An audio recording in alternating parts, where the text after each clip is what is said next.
All right. Good afternoon. Uh, yes, the first test will be made available tomorrow at 12 p.m. And just doing a bit of a review in preparation for this test, and then subsequently I might just touch, kind of give a bit of a mini lesson on functions.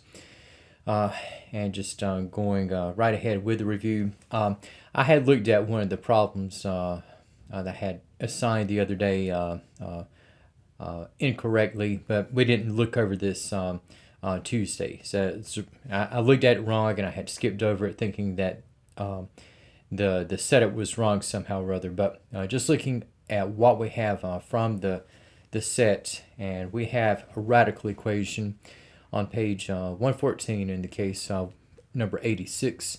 And here we have the square root 51 minus 14x, followed by the addition of 4 is equal to x minus 2. And okay, so there's only one radical term.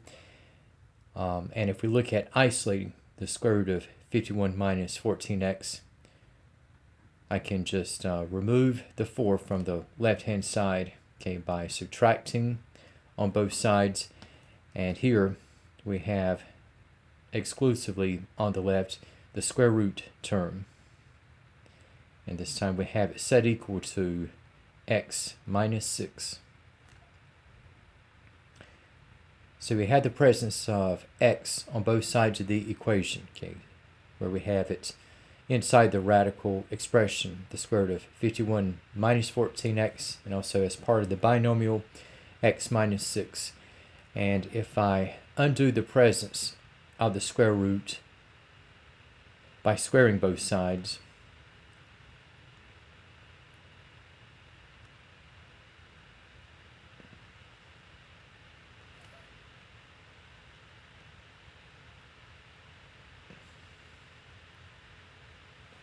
so the left-hand side we're going to have at 51 minus 14x.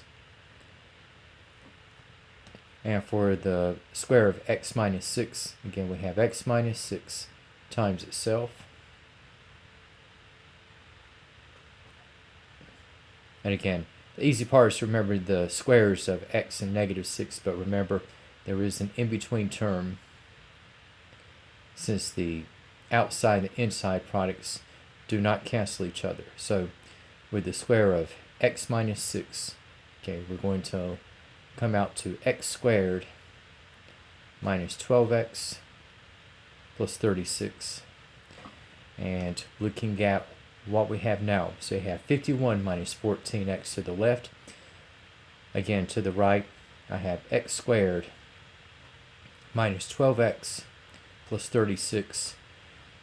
So we have in this formation a quadratic equation in the variable x. Now the square term we're going to have on the right hand side, and if I rewrite what I have in standard form, okay, so we have, just taking what we have now, okay, so we got, okay, let me, there we go. Can you hear me now? Okay, cool. All right. That's an old Nextel commercial tagline. Can you hear me now? Okay. All right. So we have in the layout, okay, so we have 51 minus 14x is equal to x squared minus 12x plus 36. Okay, so we have rewriting what we have as an equation, okay, that is in standard form. Okay, so I can move the 51 by subtracting and the 14x by adding.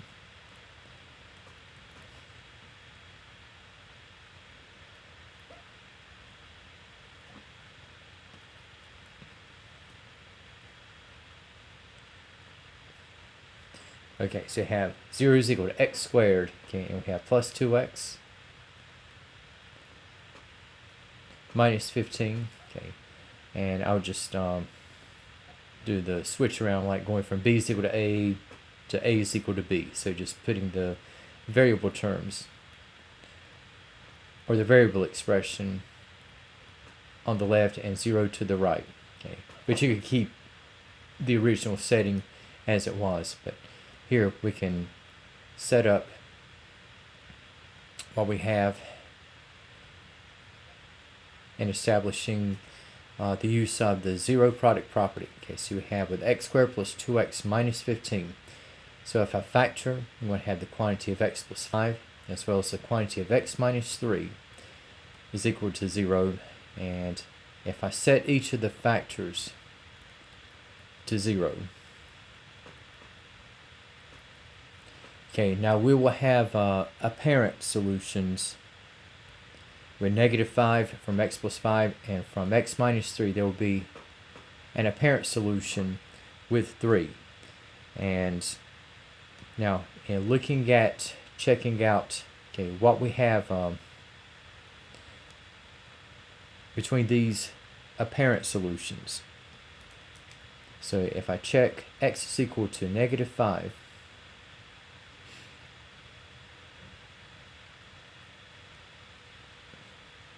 okay, so plugging in negative 5 for x.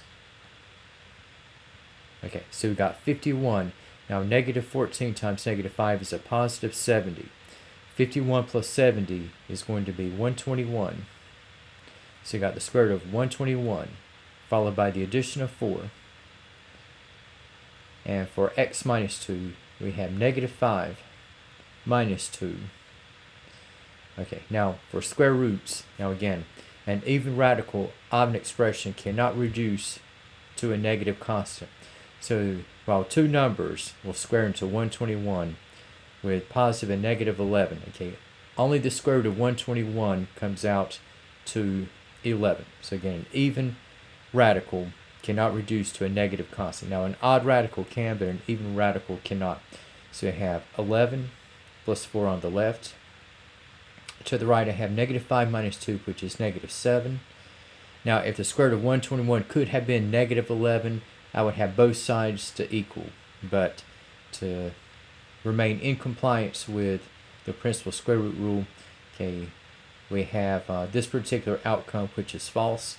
And so in terms of satisfying all the fundamentals, negative 5 is not going to come out as a solution. Okay, so negative 5 is going to strike out, and any hope of there being a solution is now going to rest upon 3.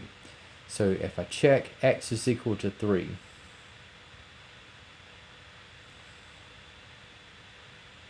okay, so just plugging in what we have here. So with x at 3, okay, so we got 51 minus 14 times 3. 14 times 3 is 42. 51 minus 42 is going to be 9. So I had the square root of 9 plus 4 on the left, and for x minus 2 to the right, okay, we have 3 minus 2. Now the square root of 9, okay, that is going to be 3 and only 3. So left hand side right now we have 3 plus 4. To the right I have 3 minus 2, which will be 1.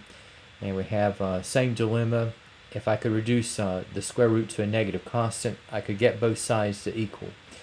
But for what I have instead, I have an imbalance once again. So left hand side we have at 7, right hand side we have at 1. So because we have another false statement, it turns out that not only does x not equal to negative 5, but also x does not equal to 3. And so with these possibilities out of the picture, since nothing is going to test out, it turns out that for 86 there will be no solution. So you can try to plug in any value for x, whether it's 0, a positive, or a negative, and you will not be able to have both sides equal each other. Okay, so that problem, okay, again, we have no solution. Okay. And just want to mention some things. I think it was last week, if not the week before. Okay, there was a set that I had overlooked, but it's still going to be sort of relevant to what we have with the radical equations. And this set, okay, we have from from page 70, and for this set, okay, this was numbers 115 through 17, and now for 115, okay, now you're looking at solving for x, and this is going to be an equation that will involve a radical. So here we have the quantity of 3x plus 1 raised to the 3 halves plus 2 is equal to 66. Okay. Alright, so we have an equation with a non-integer exponent. And if we look at isolating the variable expression, okay, so I can take 2 away from both sides. So we have 3x plus 1 to the 3 halves, okay, and we have is equal to 64. And again, if I go from exponent to radical, okay, so you have, so for 3x plus 1 raised to the 3 halves, okay, now again, this is just going to be, again, the denominator indicates we're going to have a square root, and we have with 3x plus 1, okay, so that is going to be raised to the 3rd power.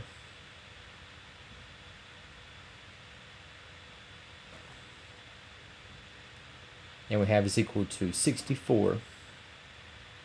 And now, okay, after the rewrite from exponent to radical, now we're going to undo the presence of the radical by squaring both sides.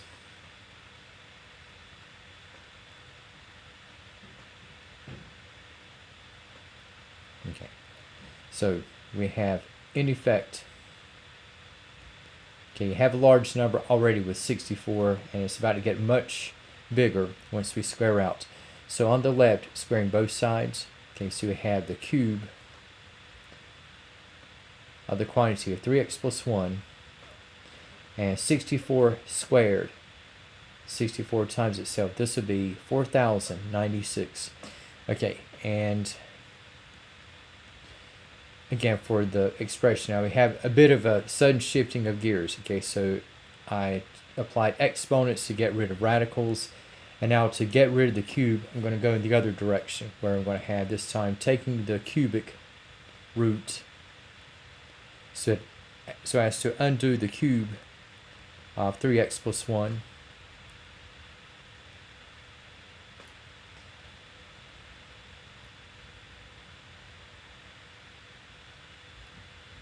Okay, and okay, so we have, and before I get too far ahead, now again we have a square root expression set equal to a constant that is non-negative, so I could proceed throughout. Okay, and we have with the left hand side, okay, so 3x plus 1 will be freed up, and as for the cubic root of 4,096, and again I'm just going to sort of lay this out for the cubic root of 4096. Again, 4096 you have not only as a perfect square, where it is the perfect square of 64, but it is also going to be a perfect cube, because we have like 4096 would be 16 times itself, so you have like the cubic root of 16 cubed. And so in effect we have 3x plus 1 is equal to 16. And we have, in following through, okay, we have with the two-step linear equation,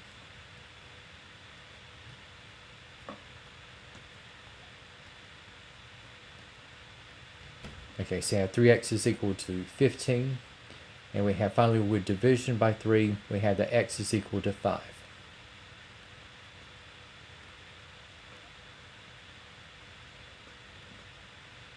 Okay. So this problem has one solution, and again, that is with the number 5. Okay, and now for what we have in the case of 116, okay, we have in terms of the methodology, not that much of a departure from what is involved in 115, and we have again to resurface. Okay, we have the power of 3 halves. So we have 2x minus 1 as the variable expression. And we have to the 3 halves minus 3. And we have equal to 122. And upon isolating the variable expression, okay, so if I add 3 to both sides,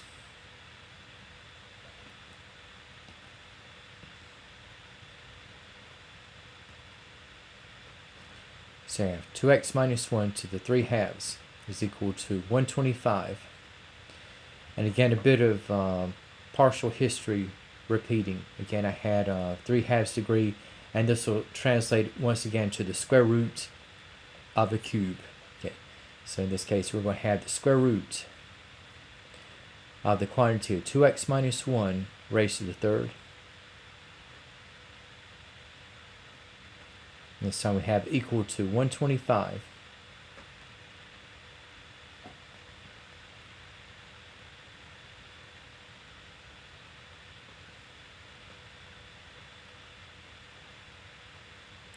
And we have, again, eliminating the radical by squaring both sides. Okay, so we're going to have 2x minus 1 raised to the third. And we have equal to the square of 125. So you have another really big number to surface. So you have it 15,625. And this time taking care of the cube by taking the cubic root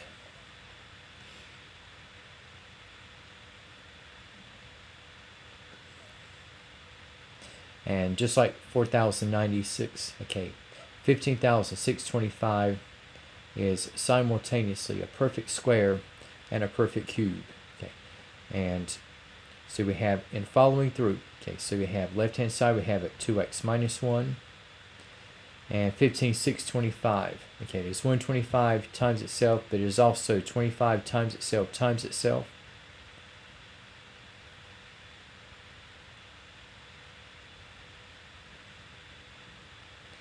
Okay, so you have 2x minus 1 equal to 25, and isolating the variable expression.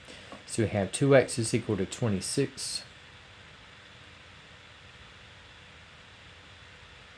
And from this, okay, we have the outcome at x is equal to 13.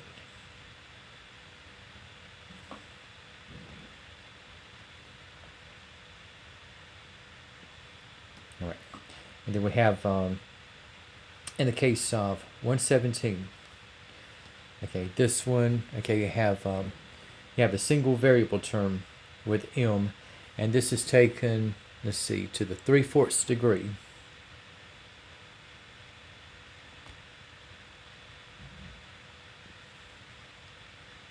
Okay, and that is equal to 5. Okay, now this one is going to have a bit of an unusual answer on this one. Okay, so I have m to the 3/4 is equal to 5. And, okay, so I already had the variable expression by itself and the constant on the other side. And if I go from exponent to radical, now the 4 is going to indicate we have a 4th root of m raised to the third. Okay, we have is equal to 5. Now I can take care of this radical, not by squaring or cubing, but this time taking both sides and raising to the 4th power.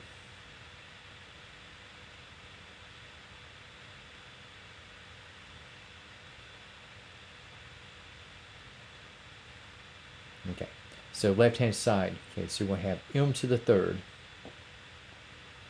And for 5 to the 4th, we have 5 times itself is 25. And we have 25 times 5 is 125. And then once more, 125 times 5 is going to be 625. And then going, once again, transitioning from an expression to the 3rd power to just the expression. Okay, I will once again take the cubic root of both sides.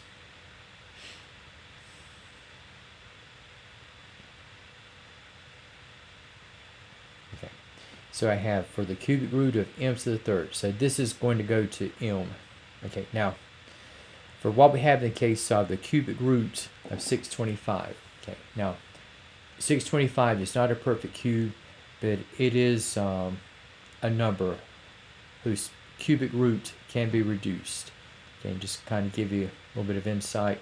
Okay, so we have for the perfect cubes, say among the positive counting numbers, like 1 times 1 times 1 is 1, 2 cubed is 8, that of 3 is 27, 4 cubed is 64,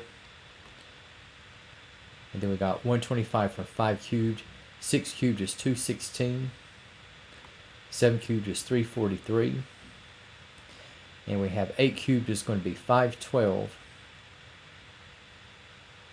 and 9 times 9 times 9 is 729, and then we have with 10 to the third, okay, this is going to be 1000. Okay, now for the cubic root of 625,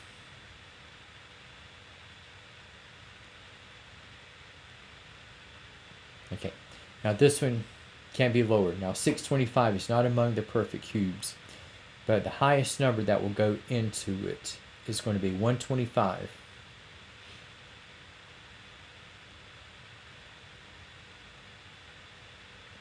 And so I can separate. So you had the cubic root of 125 times the cubic root of 5, and the cubic root of 125 is 5. And we have times the cubic root of 5. Okay, and nothing further in the exact terms can be done in terms of the reduction. So we have for m, we have the cubic root of 625, and that translates out to 5 times the cubic root of 5.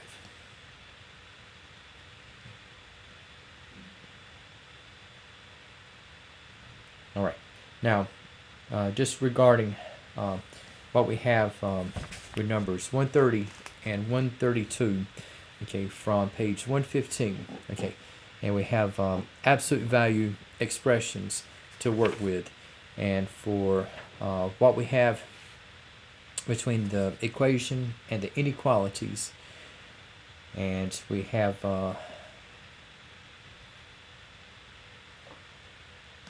okay, so you have a 3-part situation, okay,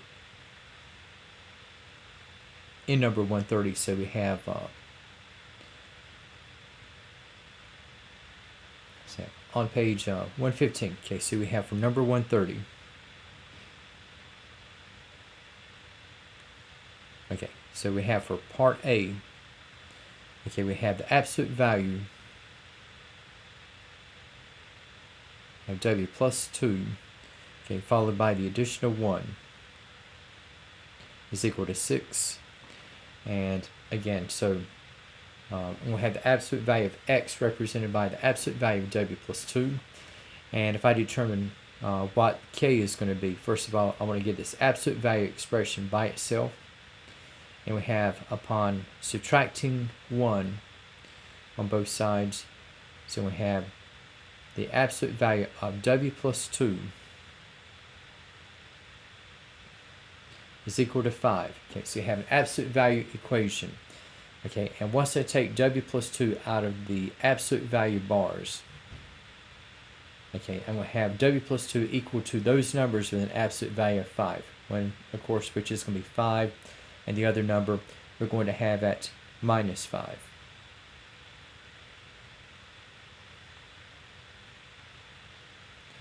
And looking at what values we will have for W.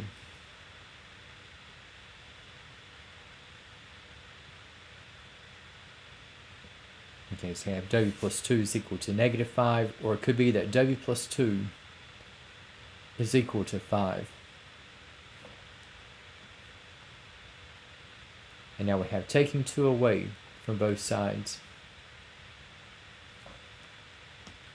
So we have on the one end, okay, so we have W is equal to negative 5 minus 2, so we have negative 7. And for W plus 2 is equal to 5, okay, we have that W is equal to 3. So the possible solutions for W upon which this equation will work, it will have a negative 7 and positive 3.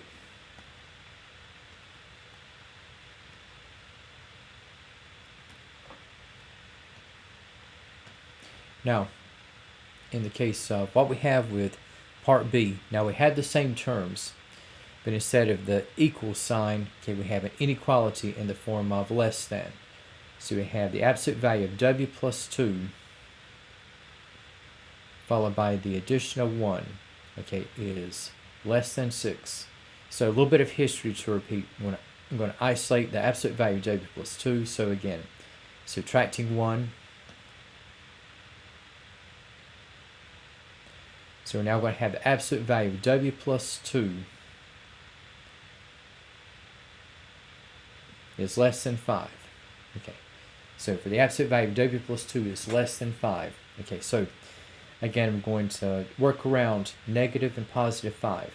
And so once I take the absolute value expression or notation away, okay, we're going to have w plus 2 is going to be between the numbers with an absolute value of 5. Okay, so we're going to have a compound inequality where we're going to have, starting from the lower end, we're going to have negative 5 is less than w plus 2, which in turn is going to be less than 5.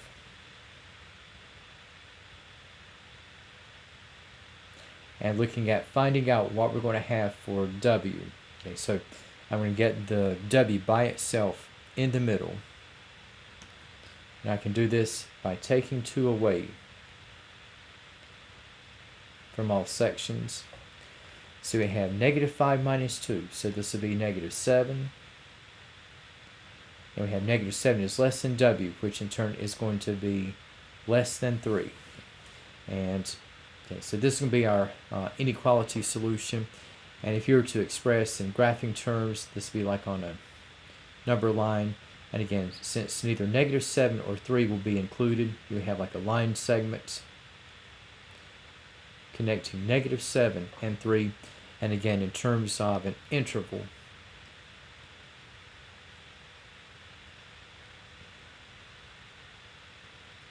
okay, so you have negative 7 and 3. And since neither value is included, we're going to have those values in parentheses. Now, with the same terms, but this time changing up the inequality,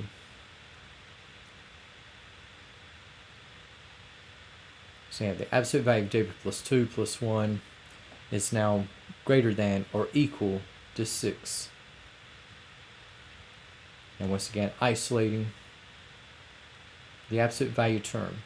Okay, so we're going to have that the absolute value of w plus 2 is greater than or equal to 5. Okay, so once we take w plus 2 out of the absolute value notation, you're going to have w plus 2 to go in polar opposite directions. Okay, so we'll have for this one, you're looking at from 5 and negative 5. Okay, you'll be looking at increasingly positive or increasingly negative. So you're going to have in the setups, so you have that w plus 2 is less than or equal to negative 5, or that w plus 2 is greater than or equal to 5. Okay, so outside of negative and positive 5, I'm increasing my distance away from 0 to where you're going to be more than 5 units away from 0 with what we have for w plus 2. And so we have with the separate inequalities. So we have with w plus 2 less than or equal to negative 5. If I take 2 away from both sides, okay, so I have that w is less than or equal to negative 7. As for w plus 2 is greater than or equal to 5. Again, if I take 2 away,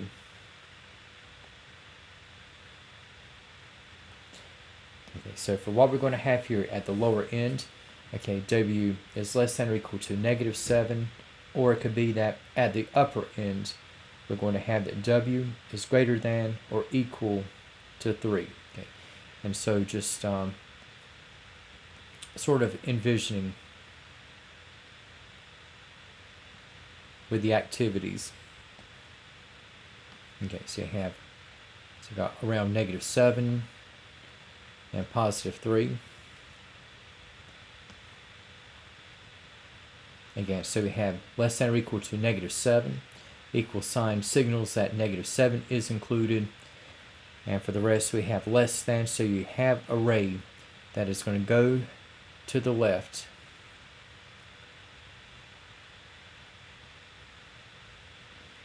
And for what we have in the case of greater than or equal to 3, so you're going to have including 3 and have array that's going to go out to the right.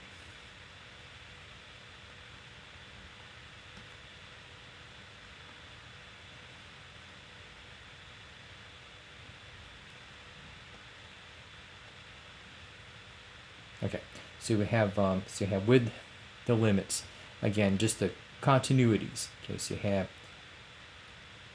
negative infinity at the lower end, positive infinity to the right. And so just for the interval solutions,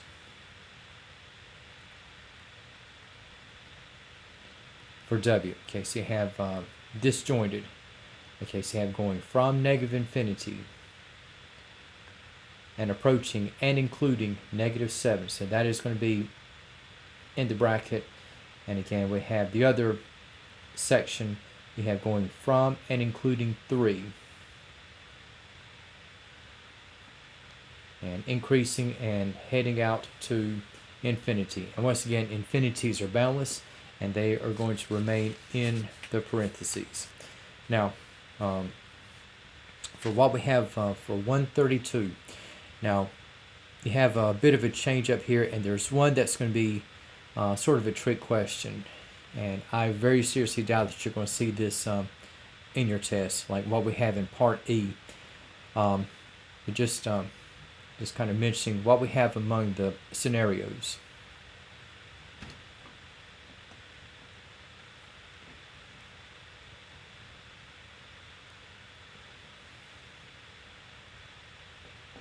So you have for 132, okay, so you have in Part A,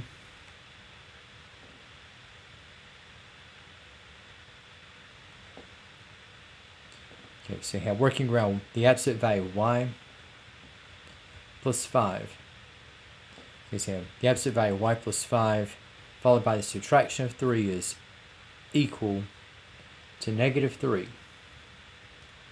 And if I isolate the absolute value term,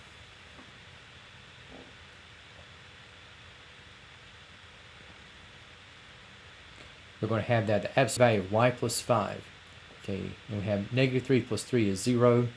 And guess what? We have, by definition, absolute value is the distance away from 0. And in this case, whether you're trying to say positive or -0, guess what? It just stays at 0. And so liberating y plus 5 from the absolute value notation, we're not going to have additive inverse to set y plus 5 equal to. We're just going to have y plus 5 is equal to 0. And right away, there's only one solution for this absolute value equation, and that would be -5.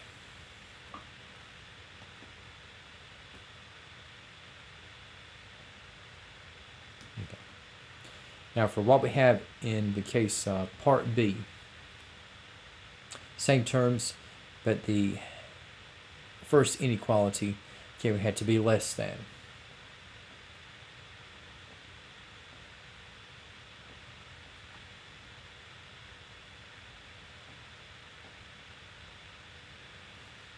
And so for what we're going to have in this particular case, all right, so we have adding 3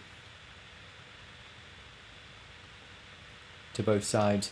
Okay, so now we're going to have the absolute value of y plus 5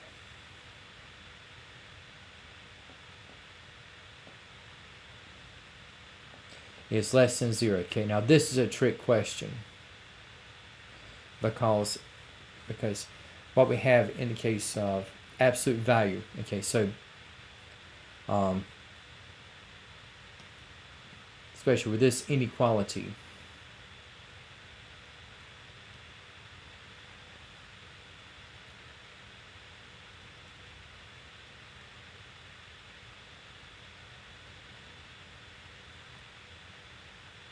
the absolute value of y plus 5 is required to be negative.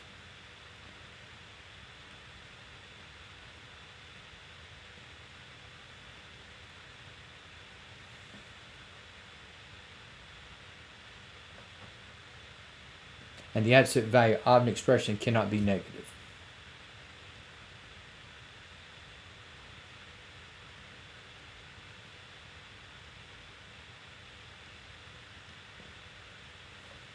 And so for what we have in consequence, okay, there's going to be no solution.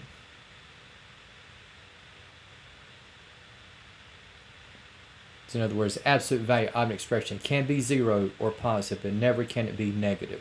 And this is why this inequality is demanding of this absolute value. It's demanding that it be less than 0, and if anything is less than 0, it is negative, and so that's just not going to work. Okay, so there's no solution in the case of part B. Now, in the case of what we have with C,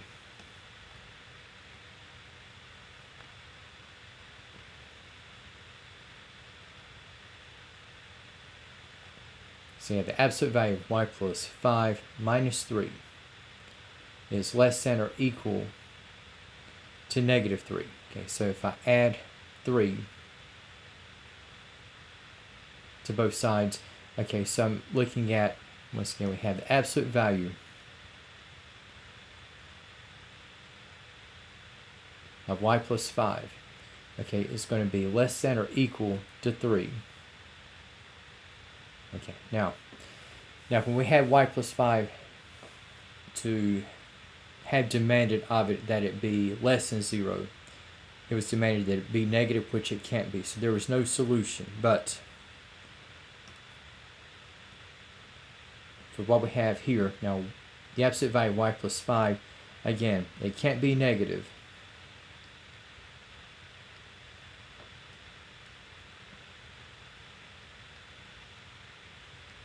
But it can be 0.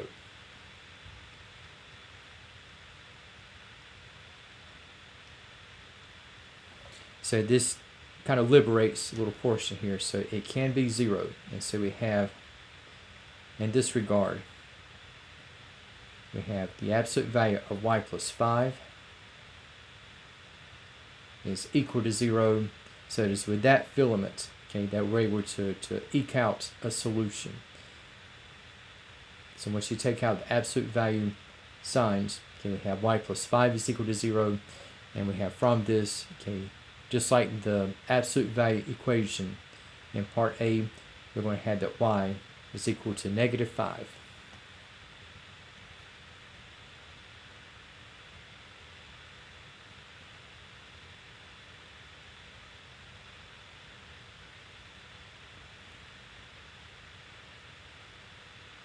Okay, now for what we have in the case of part D, okay, and this time around,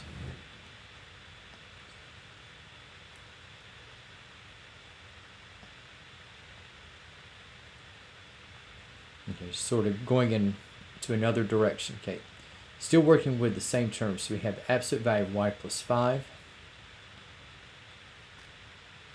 minus 3 is going to be greater than negative 3.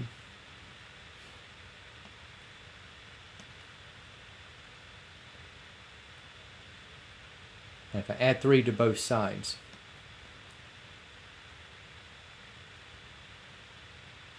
so we have that the absolute value of y plus 5 is greater than 0. Okay, so you have the absolute value of y plus 5 is greater than 0. So you're going to have a bit of polarizing activity going on. Okay, now if you had the absolute value of x is greater than an amount, we would have like at the lower ends. Okay, so just to kind of split. Okay, so you have compared to 0. Now 0 cannot be positive or negative, but anything with an absolute value greater than 0, we can have that expression to be positive or negative. So you have just sort of splitting up. So you have at the lower end, say that when y plus 5 is negative, okay, what you're going to have here when y plus 5 is negative, you're going to have that y plus 5 is less than 0. And on the other hand, okay, when y plus 5 is positive,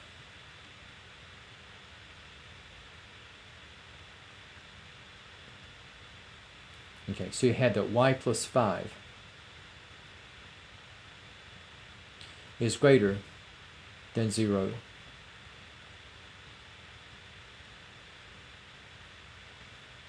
And looking at solving for y, okay, so if y plus 5 is less than 0, and I take away 5,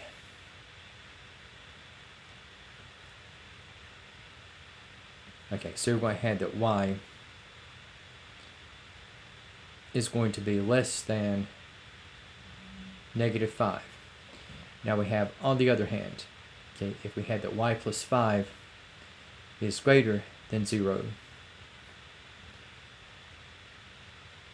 and I take away 5,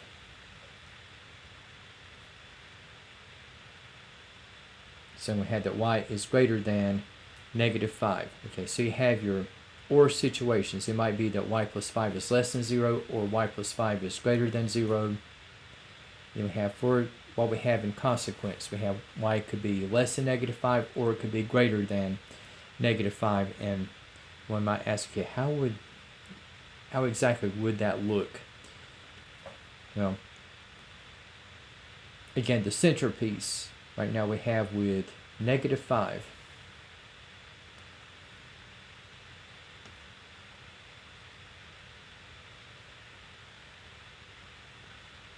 Okay, so if I were to take the graph of y is less than negative 5, okay, so I have like an open circle on negative 5, and I would have a ray to go out to the left.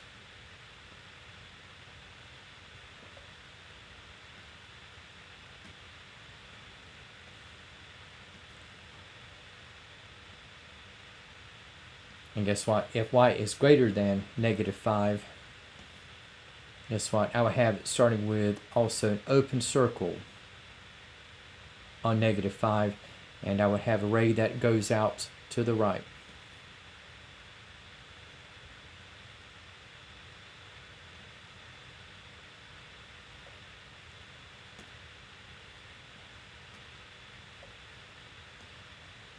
And have heading out toward positive infinity. So if you notice, we have almost the real number line, but excluding negative 5.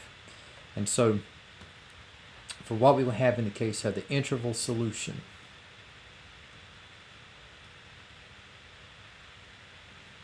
okay, now just do a little bit of color coding here. Okay, so you have going from negative infinity and approaching, but not including negative 5.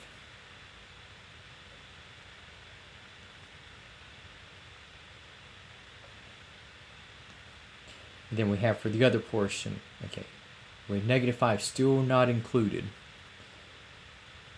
So you have an open parenthesis, and we have going out past negative 5. And we have approaching infinity.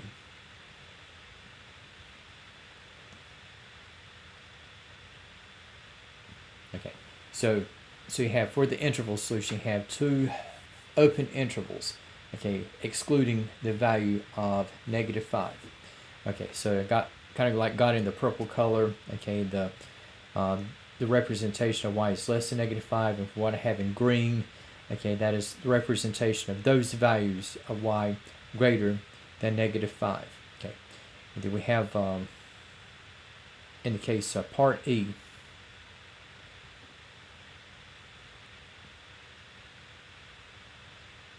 okay, so you have for this last inequality,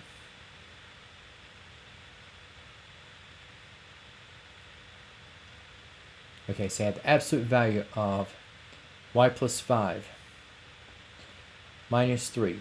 Okay, it's now greater than or equal to negative 3. Okay, and again, if I add 3 to both sides,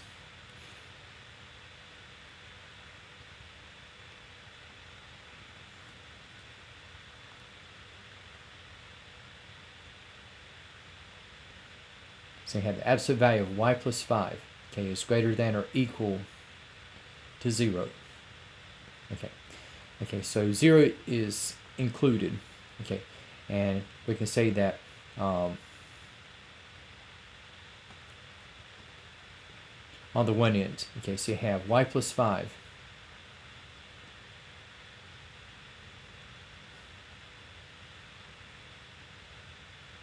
is negative or equal to 0.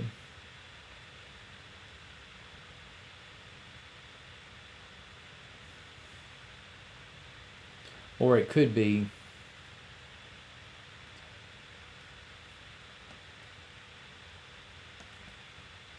again, it could be that y plus 5 is greater than or equal to 0. So we have conceptually y plus 5 is positive or just equal to 0.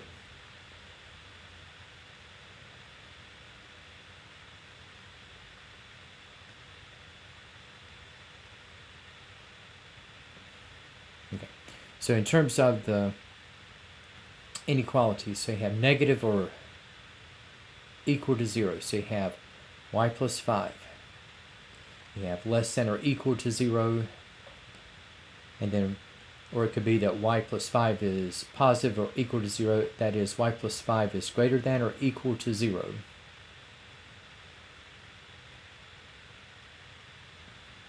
And then we have with the respective inequalities, I'm going to wind up isolating y upon subtracting 5 on both ends.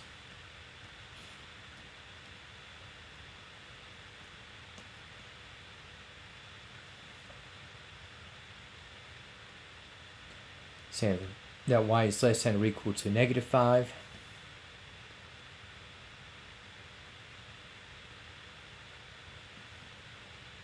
And taking 5 away,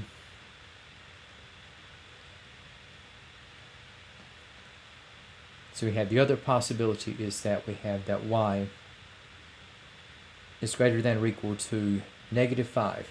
And in terms of how things are going to shape up,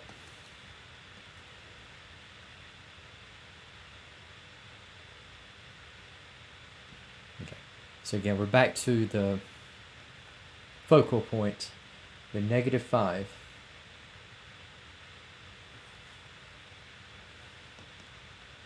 And so we have for y is less than or equal to negative 5, so we have a solid point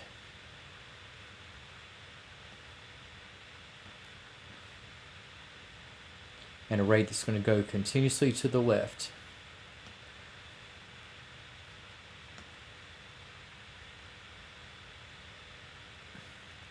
And also, okay, we have with y greater than or equal to negative 5, so you have a solid point and a ray that's going to go out to the right.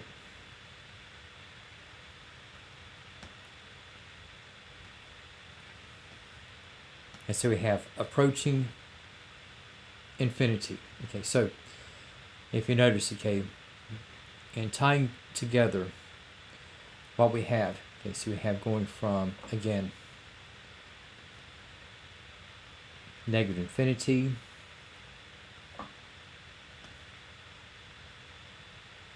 and approaching negative 5. And guess what? With the equal sign, negative 5 is included.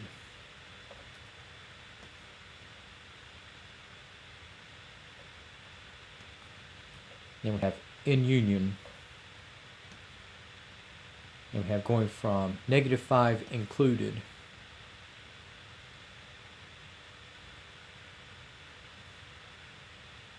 And we have going out to infinity. And guess what? Okay, so I'm just going to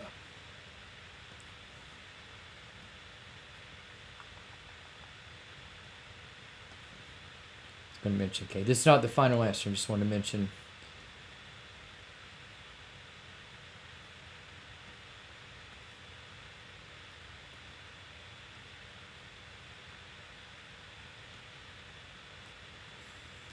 If you notice before in part D, okay, now the sections were kept apart because of the exclusion of -5, but here -5 is included for both portions.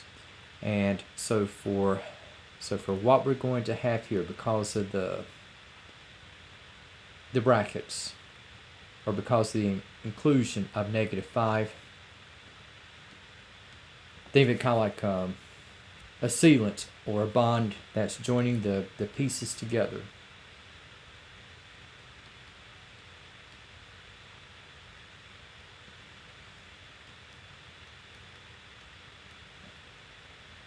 And so for what you're going to have in effect is that for the interval solution,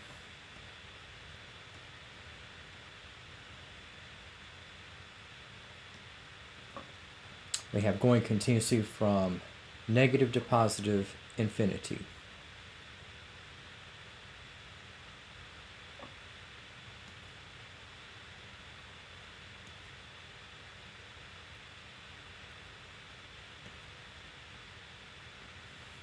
Okay, so you have going continuously from end to end. So in this case, you end up with a set of all real numbers. Okay, and it's because -5 was included in both portions. So for the solution, okay, we're able to have what we have in the result for y to run continuously from end to end, thus the whole real number system. All right, and again, just want to mention a few items. Okay, going into chapter 1, just give you a mini lesson, and this will be with functions. And I'm just going to give you just some of the concepts that we have with functions, and we've dealt with these in various capacities, like rational functions, quadratic functions. We're just kind of crossing over to, I could say, a more formalized definition. And for functions,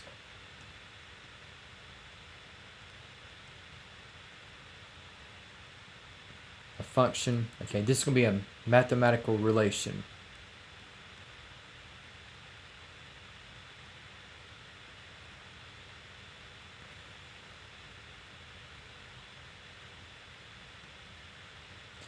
Where, okay, say if you look at the xy coordinate system,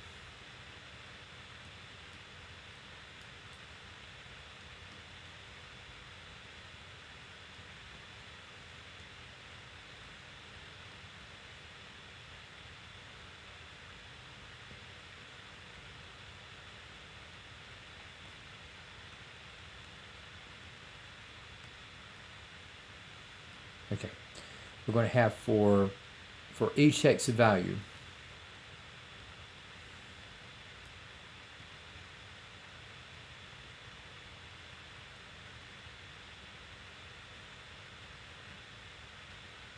there's going to be one and only one corresponding y value.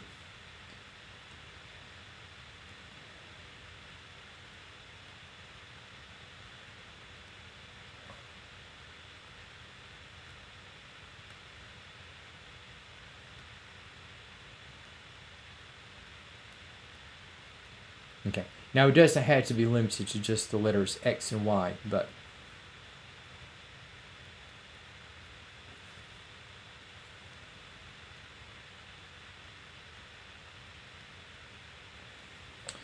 and let me kind of go back. Okay, now we'll be looking at functions starting out with ordered pairs. Okay, now you're going to have all ordered pairs.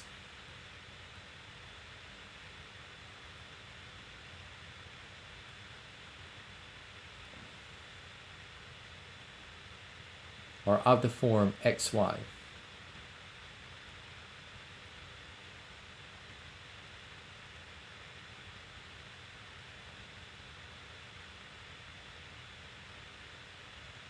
Okay.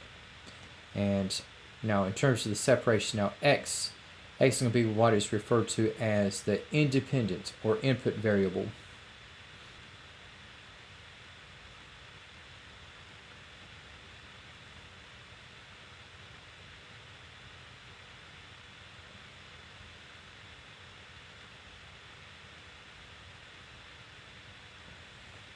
And for what we have in y, okay, y is going to be the dependence or output variable.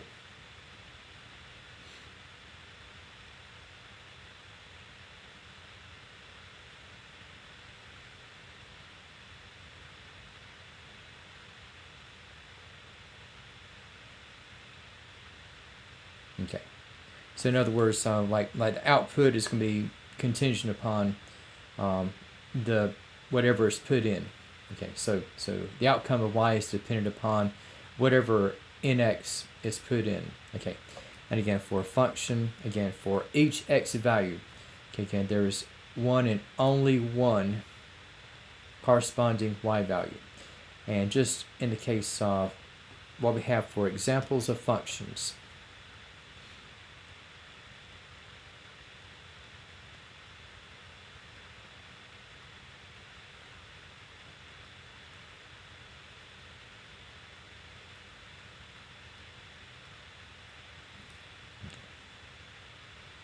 now we'll just say that we have, just for starters, we can have like x and y terms.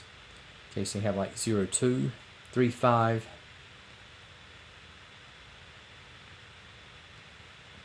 and negative 1, 9. Okay, and okay, so this is a case of a function. Okay, so for each x value, there's only one corresponding y value. So you got your x value of 0, which is paired up only with 2. Then you have your x value of 3 paired up only with 5. And you have the x value of negative 1, which is paired up only with 9. Okay, so that is a function. And there'll be some terms here, the first of which you'll hear time and again. And that is going to be domain. And this will be what is referred to as the set of x values.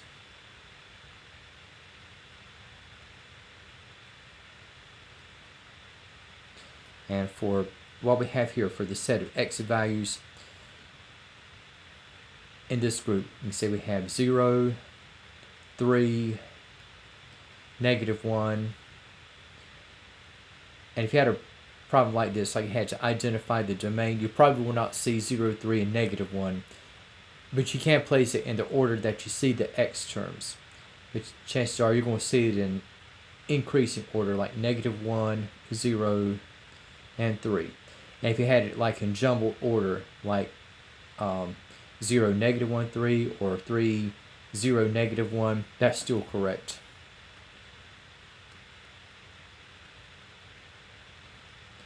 And for the range, okay, now the range would be for the set of y values.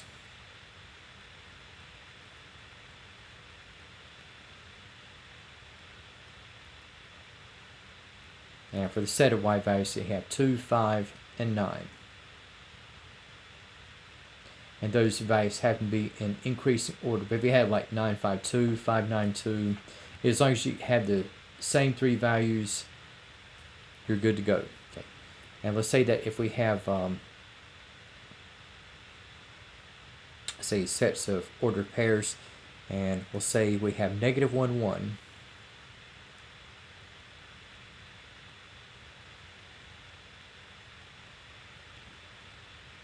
Then we have 0, 5, along with 3, 9, and also 4, negative 6. So for this set of 4 points, or 4 ordered pairs, then we have for the domain. Okay, so again you have your x values. So you have negative 1, 0, 3, and 4. Okay. And as for what we have in the range, again, so we're looking at the y values.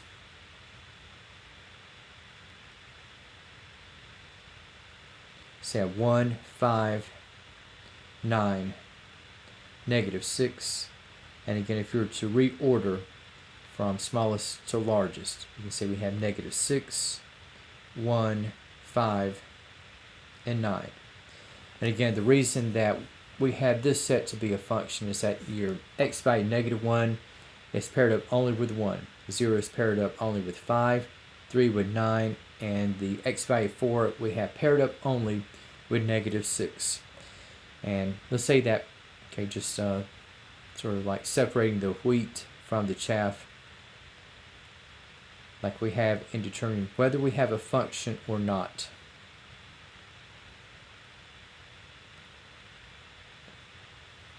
And we'll say that we have first item. So you have -1, 1, 3, 4, and 5, 7. Okay, so looking at the x values, so you got -1 paired up only with 1.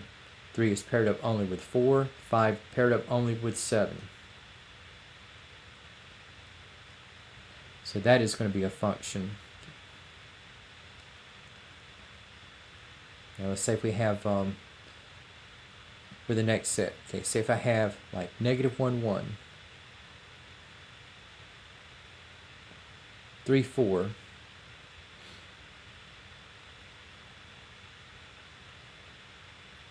and I have 5, 7 once again, and I have 3, -9.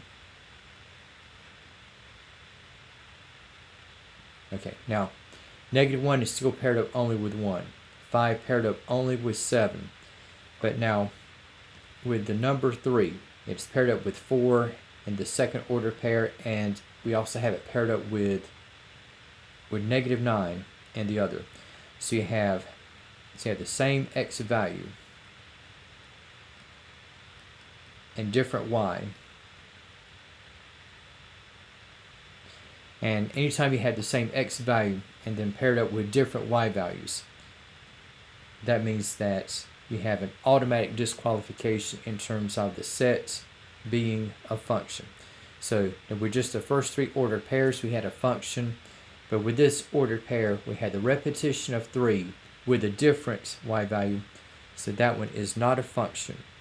And if we have, let's say,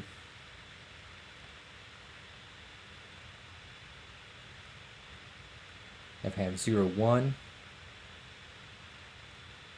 1, 1, 2, 1, and 3, 1.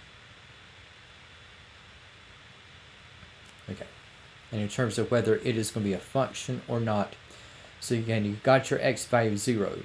0 does not repeat with a different y value. So far, so good. 1 as an x value appears only once, paired up only with 1. 2 is paired up only with 1. And then we have 3 as an x value is paired up only with 1. So in this case, this is going to be a function. And let me just kind of mention with the first case. Now we have with the domain, you got your x values at -1, 3, and 5.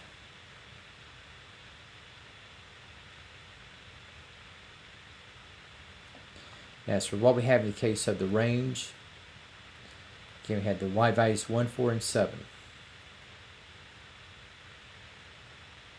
Okay.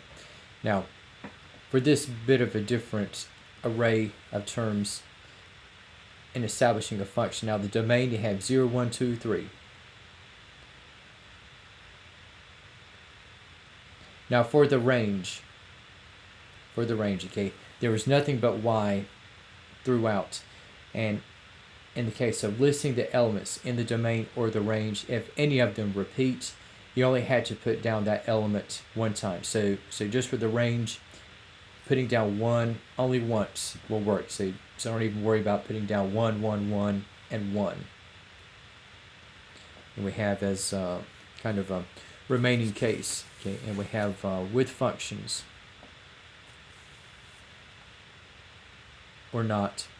Now we have this set of ordered pairs, and if we got, say, like 1, 0,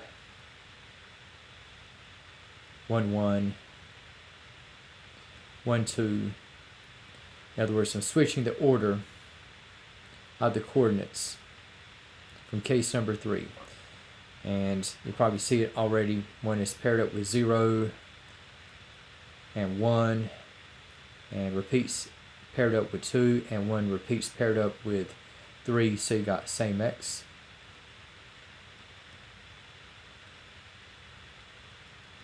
Different y. So right away, anytime that you have any x coordinate to repeat and with a different y value, it is not going to be a function. And let's say that if I have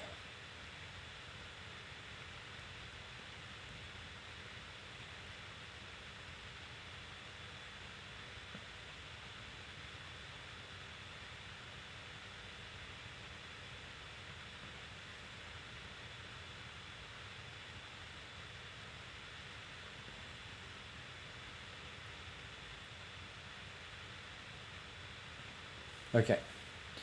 Now, if you notice, okay, we have with these points. Okay, so you got 1 paired up with -2. So far, so good. And we got 2 paired up with 5. And if you notice, 2 repeats, but it's still uniquely paired up with 5. And then we have 3 is paired up with 7, and 4 is paired up with 9. Okay, so let me just now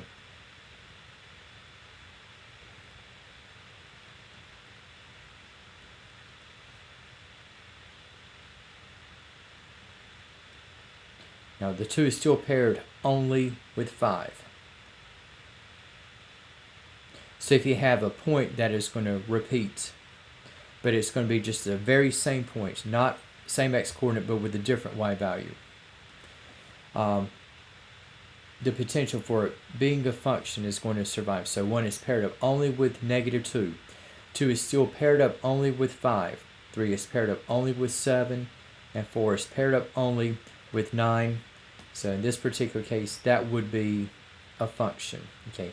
And had I had like anything else in y, like 2, 6 or 2, -5, automatically that would be a disqualifier, and that would not have been a function. But since we have 2 to appear only with 5 paired up, that last relation is going to be a function. And so again, it'll be available through Alex and listed as test 1 tomorrow at 12.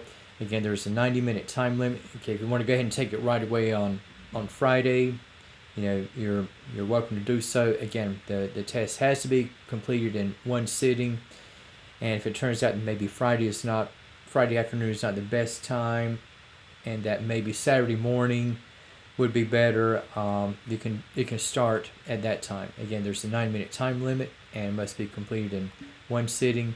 And okay, and just make sure that the exam is completed by Monday night at 11:59 p.m.